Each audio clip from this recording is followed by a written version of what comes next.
અમરેલીની Jafrabad મરીનના police sub inspector અને police કર્મચારી વતી 3 લાખની લાંચ લેતા વચેટિયાને એસીબીએ રંગે હાથ ઝડપી લીધો।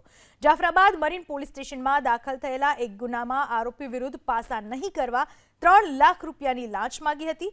જો કે ફરિયાદી લાંચ આપવા રાજી ન હોવાથી એસીબીમાં ફરિયાદ કરી હતી।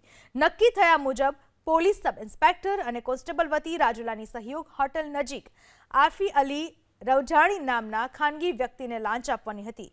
લાંચ સ્વીકારતા જ એસીબીએ ટ્રેપ ગોઠવી અને આરિફ અલીને દબોચી લીધો।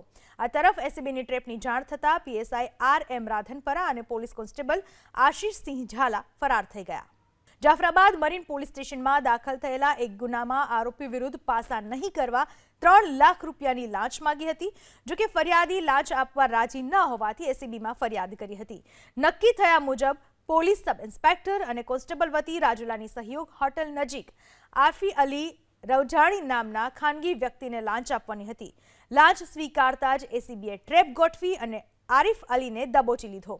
આ તરફ એસીબીની ટ્રેપની જાણ થતાં પીએસઆઈ આર.એમ. રાધનપરા અને પોલીસ કોન્સ્ટેબલ આશીષસિંહ ઝાલા ફરાર થઈ ગયા।